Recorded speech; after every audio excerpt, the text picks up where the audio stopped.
ग्राम आज हम आपको एक ऐसा टॉपिक डिस्कस करने जा रहे हैं जिससे आप अंदाज़ा लगाएं कि हमारा माशरा किस तरफ जा रहा है। और ये टॉपिक है तलाक की शरह में इजाफा, meaning what is the reason behind divorce. इससे केवल कि मैं आपको चंद हकायक पेश करूं, आप हमारे चैनल को सब्सक्राइब करना ना भूलिए और रेड बेल आइकन बटन को दबाकर सब्सक्राइब कीजिएगा। नाज़रीन इकराम, लाहौर में गुज़िश्ता साल 18,770 बच्चियों को तलाक़ें हुई। ये एक ऐसा होशरुबा इंकिशाफ है जिसने हमारे माशरे को झंझोड़ के रख दिया। अब आप अंदाज़ा लगाएं, ये वो फिगर है जिसको इग्नोर नहीं किया जा सकता। और 98% इनमें वो बच्चियां हैं जो घर से भागी, उन्होंने अपने माँ बाप की इज्जत को पामाल किया और फिर उनको तलाक हुई।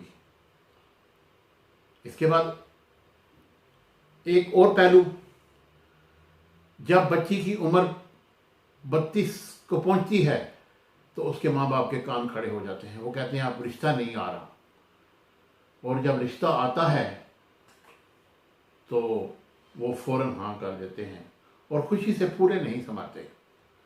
किसी किस्म की इंक्वायरी नहीं की जाती। होता क्या है कि वो लोग उनके म्यार पर पूरा नहीं उतरते, कहते हैं लालची हैं, ये है वो है, और 15 दिन के बाद वो लड़की वापस अपने घर आ जाती है। याद रखें, मर्द और औरत का ये रिश्ता एक कमिटमेंट का नाम है। जो हाथ पकड़ना है ये एक बहुत बड़ा एलिमेंट है। ज़हन में होना चाहिए कि आगे जाकर हमने इस हाथ को नहीं छोड़ना। बड़े मसले आएंगे, मसाइल आएंगे, तूफान आएंगे, पहाड़ गिरेंगे, लेकिन हाथ को नहीं छोड़ना। हाथ को मजबूती से पकड़ना है तो आपकी ज़िंदगी एक खुशगवार तरीके से गुजरेगी। मारूफ मुसन्नफ वासिफ अली वासिफ साहब ने एक जगह फरमाया था कि जब हाथ पकड़ना है तो छोड़ना कैसा, और अगर छोड़ना है तो पकड़ना कैसा। ये एक बहुत बड़ा जुमला है जो आपकी खिदमत में पेश कर रहा हूँ। नाज़रीन इकराम, दरगुजर करना सीखिए, माफ़ करना सीखिए, माफ़ी मांगना सीखिए, माफ़ी देना सीखिए। अगर किसी की अना की तस्कीन माफ़ी से होती है तो क्या फ़र्क पड़ता है। और अगर लड़की के माँ बाप उसको ये टारगेट देकर भेजते हैं कि जने नू थले लाना है, तो फिर वो कभी भी नहीं बचती। और अगर खावन ने ये ज़हन में बना लिया कि इसके माँ बाप से बस सारी ज़िंदगी मांगना ही है, तो फिर कभी भी वो ये टारगेट अचीव नहीं कर सकता। हमारा अलमिया ये है कि हम जब शादी करते हैं तो अपनी बेटी या बेटे की कोई ट्रेनिंग नहीं करते। बेटी, तुमने अपने घर जाकर किस तरीके से ज़िंदगी गुजारनी है, अपने खामन को कैसे खुश रखना है, अपने सास और ससुर को अपने माँ बाप का दर्जा देना है, अपने बच्चों की परवरिश कैसे करनी है, नथिंग एल्स। और बाप और बेटी के दरमियान एक बहुत बड़ा गैप होता है, और बाप और बेटे के दरमियान भी एक बहुत बड़ा गैप होता है।